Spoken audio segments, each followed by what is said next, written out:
O obuseiro M777 é uma peça de artilharia grande e volumosa, pesando mais de 4 toneladas. Ele não tem motor nem blindagem, e apesar de incorporar sistemas avançados de mira e controle de tiro, ainda é um equipamento militar bastante convencional. Portanto, em teoria, ele deveria ser relativamente inútil na guerra entre Rússia e Ucrânia, um conflito que passou a ser dominado por veículos aéreos não tripulados avançados e sistemas de armas de última geração.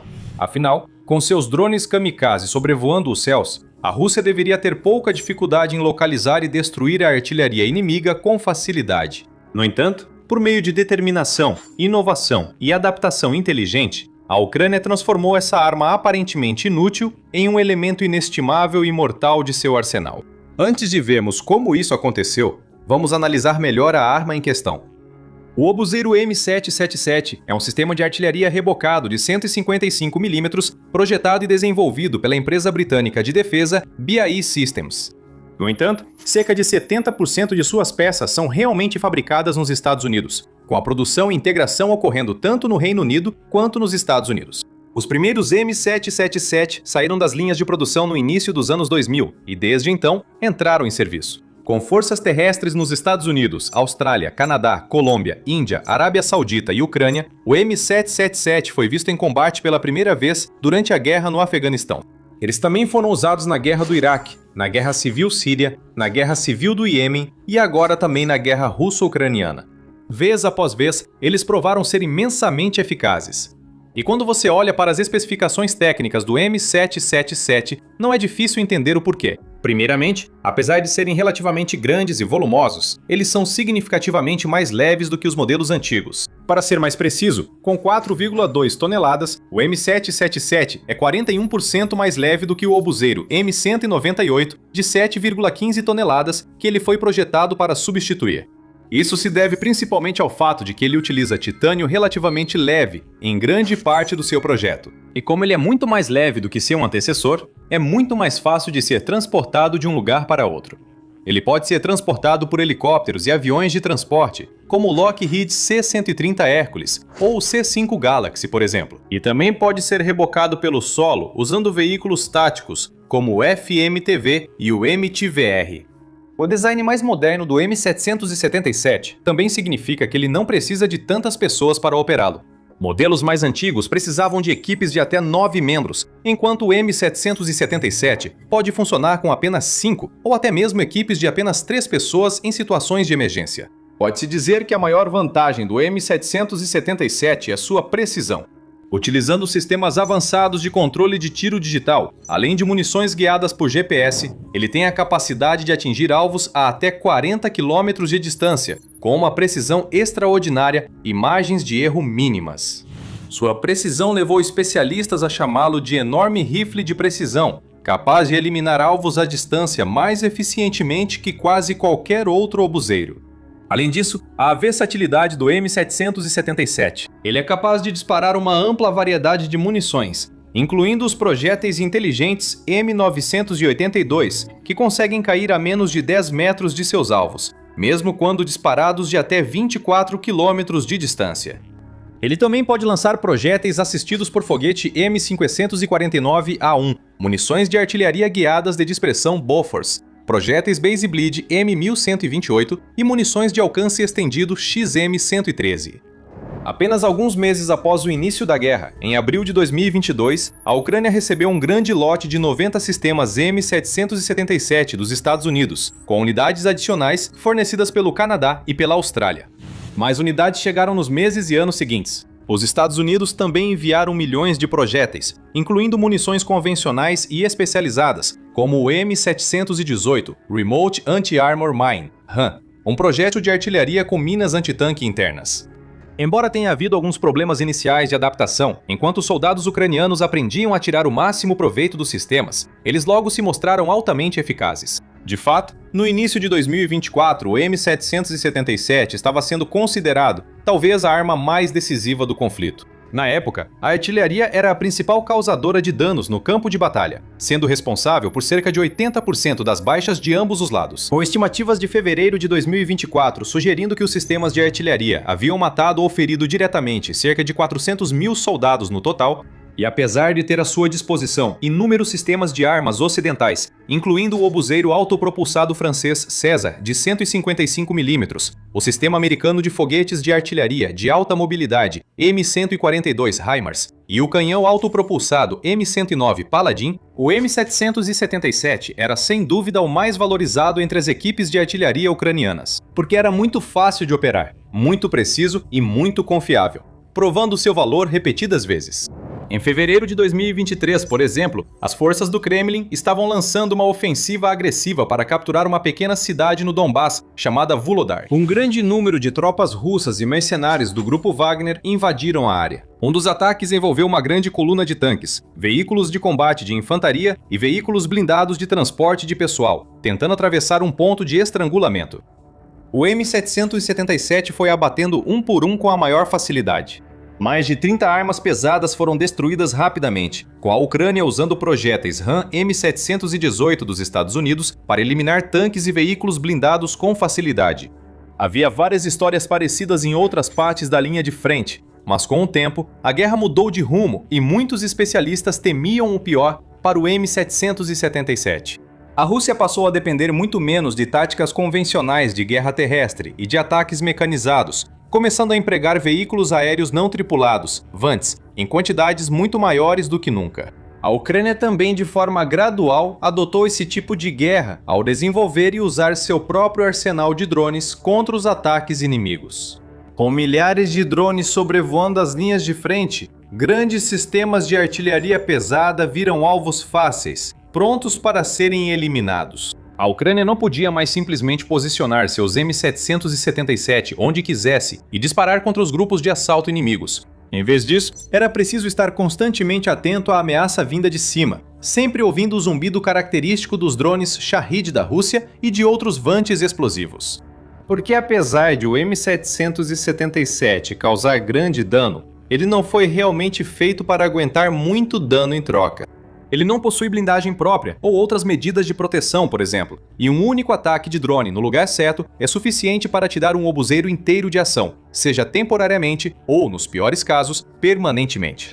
Não é surpresa que muitos analistas militares acreditassem que o M777 inevitavelmente se tornaria inútil à medida que o conflito avançasse cada vez mais para a fase de guerra com drones. Mas isso não aconteceu. Mesmo agora, em 2026, as equipes de artilharia ucranianas ainda estão usando o 777 regularmente. Eles ainda consideram o equipamento como um dos ativos mais importantes à sua disposição, com uma equipe de artilharia, o 1º Regimento de Assalto Separado, admitindo abertamente que se não fosse pelos M777, a Ucrânia estaria em uma posição significativamente mais fraca hoje. O 1º Regimento acrescenta que recentemente recebeu um novo lote desses obuseiros. Agora temos mais alguns desses obuseiros 777, e todos já estão posicionados. Estamos muito felizes por tê-los, pois são precisos. Esses canhões continuam demonstrando níveis notáveis de eficiência, com as equipes ucranianas relatando taxas de eficiência de 80%. Ou seja, a grande maioria dos projéteis disparados acaba atingindo seus alvos designados, e eles continuam destruindo tanques inimigos, veículos, concentrações de tropas e outros ativos, dia após dia. Mas como isso é possível? Com drones russos patrulhando os céus e carregando cargas explosivas grandes o suficiente para obliterar um M777 num piscar de olhos, como a Ucrânia conseguiu extrair tanto valor dessas armas de forma consistente e contínua? Bem, tudo se resume à adaptação. À medida que o estado da guerra mudou e evoluiu, a Ucrânia teve que encontrar maneiras de evoluir junto. Mas ao invés de simplesmente aposentar seus M777 e aceitar que eles não são mais adequados para essa função, as forças de Kiev descobriram novas formas inovadoras e inteligentes de usá-los. Mas antes de vermos exatamente como eles estão fazendo isso, se esse é o tipo de conteúdo que você quer ver mais, não se esqueça de se inscrever no The Military Show. A gente explica tudo assim, toda semana. Nos estágios iniciais da guerra, a Ucrânia podia rebocar seus canhões 777 para perto das linhas de frente e disparar contra as posições inimigas, varrendo os veículos inimigos do mapa. Com a ameaça dos drones, essa tática não funciona mais. Assim que o M777 dispara um único projétil, o inimigo reage na hora. As equipes de drones entram em ação, com vantes de reconhecimento, munições vagantes Lancet e a ameaça constante dos drones Shahid, transformando os céus em campo de caça mortal, buscando e destruindo a artilharia inimiga antes que a equipe possa recarregar ou alinhar o próximo disparo. Como resultado, a Ucrânia teve que mudar a forma como trabalha com os M777. Em vez de ocupar o mesmo local por um longo período de tempo, passou a adotar as chamadas táticas de atirar e se deslocar, que envolvem reposicionar os obuseiros várias vezes ao longo de um único dia, nunca ficando em um lugar por muito tempo. Não é fácil, o 1º Regimento reconhece. Não importa a experiência da equipe, chegar à posição com essa arma é em grande parte uma loteria. Há sempre o risco de serem vistos em movimento, e os soldados ainda precisam empacotar munições e equipamentos ao se deslocarem. Então, quando chegam a um novo local, há o desafio de montar a arma tudo de novo, carregá-la, preparar o disparo e assim por diante, antes de se prepararem para evacuar a área mais uma vez. É um processo cansativo, mas é a melhor forma de manter esses obuseiros intactos e eficazes por mais tempo. Por enquanto, está funcionando. É nesse ponto que o design do M777 se destaca. Por ser mais leve que sistemas de artilharia antigos, é mais fácil de transportar em terrenos difíceis, e as equipes ucranianas já dominam montar e desmontar seus canhões. Eles realizam esses procedimentos complexos em minutos, entrando e saindo das posições de tiro antes que os russos descubram onde estão e retaliem.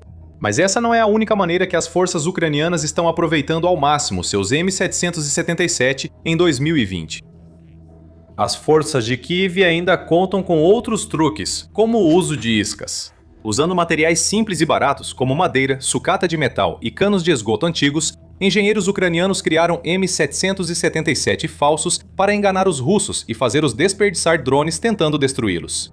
Mesmo feitas com peças simples, essas iscas geralmente parecem muito realistas. Algumas delas até soltam pequenas nuvens de fumaça para parecer que foram disparadas recentemente, por exemplo. Outras podem usar fontes de calor simples, como aquecedores a bateria ou pequenos motores, para simular assinaturas térmicas de armas reais, aumentando as chances de drones russos detectarem e desperdiçarem tempo e recursos tentando destruí-las. Enquanto isso, os verdadeiros M777 já estão a caminho de outro local de disparo. Às vezes, esses alvos falsos custam menos de $1.000, mas a Rússia pode gastar drones de até $50.000 para destruí-los. Essas perdas se acumulam com o tempo. É uma das formas como a Ucrânia vence economicamente a guerra, forçando a Rússia a desperdiçar dinheiro, homens e recursos sem receber quase nada em troca. A Ucrânia também fez algumas modificações bastante incomuns em seus obuseiros M777. Muitos modelos atuais tiveram sistemas eletrônicos e de controle de tiro removidos. Isso pode parecer loucura, mas há uma razão lógica para isso. Quando os M777 chegaram à Ucrânia, muitos já vinham com baterias, tablets e sensores de GPS integrados. Abaixo do próprio canhão, por exemplo, havia um compartimento contendo baterias que alimentavam os tablets, enquanto os 2 tablets ficavam posicionados em cada uma das estações dos artilheiros. Com o tempo, porém, a Ucrânia percebeu que a Rússia usava as assinaturas eletrônicas desses tablets, baterias e sensores para localizar e atacar os M777. Nesse momento, perceberam que era melhor desconectá-los, afirmou um representante do 1º Regimento. É mais eficaz trabalhar do jeito antigo. Sem esses equipamentos eletrônicos, fica bem mais difícil para os russos localizar e destruir os canhões ucranianos. E é graças a soluções inovadoras como essa que a Ucrânia ainda consegue usar o M777 com tanta frequência para deter os ataques de linha de frente do inimigo. Claro, o lado negativo é que isso também coloca mais pressão sobre a equipe do 777 na hora de carregar o canhão e alinhar os disparos. Eles usam grandes hastes curvas, chamadas soquetes, para forçar os projéteis no cano. É um trabalho pesado. Os projéteis são pesados, as hastes desajeitadas e os canhões muito barulhentos e lentos para reposicionamento. Novamente, a Ucrânia busca formas de tornar suas equipes mais eficientes. Algumas unidades, por exemplo, usavam trajes avançados de exoesqueleto que facilitam pegar e posicionar projéteis sem sobrecarregar costas e corpos. As equipes de operação também fazem o possível para evitar desperdício com as armas e munições à sua disposição, com o comandante de equipe do M777 dizendo aos entrevistadores: "Nós atiramos apenas nos nossos alvos, sem disparos desnecessários. Se nos posicionamos, atuamos por pouco tempo, mas com eficácia. Isso é importante por 2 grandes motivos. O uso mais eficiente do M777 reduz o desperdício de projéteis e aumenta os acertos no alvo, causando mais dano às fileiras russas e menos chances de retaliação pelo inimigo. Em segundo lugar, ao evitar desperdício ou uso excessivo dos obuseiros, a Ucrânia prolonga sua durabilidade, já que sistemas assim costumam ter vida útil curta. Normalmente, um cano de M777 pode disparar no máximo 2.500 projéteis, antes de precisar ser reparado ou substituído. Embora a Ucrânia tenha recebido muitos sistemas e munições de aliados, seu suprimento não é ilimitado. Precisa aproveitar ao máximo os recursos disponíveis. Ela precisa fazer cada disparo valer a pena, e não pode se dar ao luxo de simplesmente atirar projéteis ao acaso, torcendo e rezando para que alguns deles atinjam seus alvos. Suas equipes mostram grande engenhosidade, escolhendo alvos e cronometrando disparos com precisão. E é graças a isso que eles conseguem alcançar taxas de eficiência tão incríveis, com algumas equipes chegando a relatar até 95% de precisão, com apenas uma pequena fração dos projéteis não atingindo seus alvos. Isso é um testemunho tanto do excelente design do M777, quanto da paciência e disciplina de seus operadores ucranianos. Claro, eles ainda enfrentam desafios. Mesmo com táticas de atirar e se reposicionar rapidamente e melhor posicionamento, drones seguem sendo ameaça. Defesas antidrone reduzem o risco de impactos diretos e destruição de armas, como redes antidrones sobre peças de artilharia. Tecnologias de guerra eletrônica bloqueiam sistemas de navegação de drones, desviando-os do alvo, além de radares de contrabateria e redes de vigilância por drones que avisam as equipes caso a Rússia se prepare para revidar. A Ucrânia também escolhe cuidadosamente os locais de disparo, muitas vezes posicionando seus obuseiros apenas em locais fortificados e seguros, que são muito mais resistentes a drones e baterias inimigas do que locais expostos. Mesmo com essas táticas defensivas e medidas de proteção, nem todos os M777 saem intactos do campo de batalha. Felizmente, engenheiros ucranianos tornaram-se muito habilidosos em reparar unidades danificadas e devolvê-las ao campo de batalha. Como observa um soldado, nossos obuseiros já foram atingidos por drones Lancet, foguetes Grad e projéteis Krasnopol, mas sempre conseguimos consertá-los. Em alguns casos, quando precisam fazer reparos rápidos no calor da batalha, as equipes ucranianas são conhecidas por usar quaisquer peças sobressalentes que conseguem encontrar para construir obuseiros Frankenstein, compostas por partes de várias unidades diferentes. Em outros casos, sistemas de artilharia danificados vão para fábricas de reparo, onde equipes e mecânicos talentosos restauram armas com décadas de uso para que fiquem como novas. Como resume um soldado ucraniano: ela foi projetada para o Afeganistão e para a guerra no Iraque, mas no combate nós a usamos do nosso próprio jeito. Descobrimos muitas coisas por conta própria. Isso, em resumo, é a história da Ucrânia ao longo desta guerra. Nem sempre ela teve as melhores condições. Nem sempre contou com o equipamento ideal e teve que lidar com uma guerra dinâmica que mudou drasticamente desde o início para algo totalmente diferente anos depois. Porém, repetidamente superou todas as probabilidades e encontrou formas de fazer tudo funcionar a seu favor. Transformou ativos aparentemente inúteis ou ultrapassados em peças inestimáveis de sua máquina militar. E está colhendo os frutos, com os M77 continuando a bombardear as posições russas e causar caos para as forças do Kremlin. Confira neste vídeo a inovação militar da Ucrânia e como os soldados de Kiev atacaram à distância a frota de caças da Rússia. Confira este vídeo para uma análise aprofundada de como o rumo da guerra mudou drasticamente a favor da Ucrânia. Por fim, inscreva-se no The Military Show para mais informações, análises e relatórios sobre este e outros conflitos.